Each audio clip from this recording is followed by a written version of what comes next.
For some background, I was a founder for like 20 years before I do this at Forum, where I'm a partner.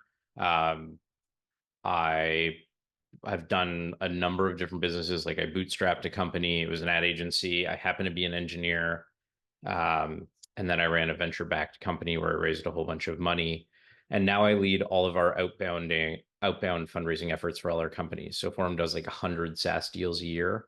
So we're putting 100 companies out into market, and I write all of their narratives for them. So this should be a pretty good guide to see like how VCs actually think about stuff. My goal here today is to like very informally take you behind the curtain. I think there's a huge amount of bullshit. Oh, we're recording this. Whatever. It's bullshit. There's a huge amount of bullshit in the VC ecosystem. And like, it's like not helpful as a founder. So I'm going to tell you the stuff I just wish someone actually told me in plain English when I was a founder. Pre-seed and seed, VCs are really just looking for three things that they need to believe in. They need to believe that the market's big. And no one tells you what big is, but for Sequoia, as an example, big means $10 billion plus.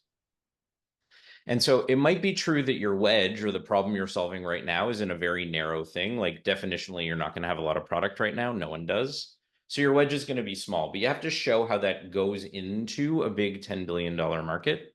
They need to think the founder is good. And there's a lot of ways that they use certain shorthands for good, wrongly, by the way. But like Wharton is one of those shorthands. So like Ivy League, or you were a previous founder, or any of those things. If not, you're going to have to show good through just competence and confidence in a unique angle. But the other thing they want to see is a really big vision. To give everyone here an example of what happens, let's say me and Maggie are talking about a deal. I'll be like, oh, what do they do? And then she says, oh, they do X. That X needs to be your vision. It needs to sound like what could one day be an $100 million a year revenue business. That's all VCs are looking for. If they don't think it can be an $100 million a year business, they don't care. If you actually look at the DocSend data and the Carta data, the third most viewed slide on a pre-seed and seed fundraise deck is the vision slide. So here's the analogy I make all the time. So raising money is a lot like dating. And I know that's annoying because you're like, dating sucks. Well, so does raising money. And here's how it's like dating. Your pitch deck is your profile, and your first pitch is your first date. If you were on a date and during that first date, you told someone everything about your family, unless you were like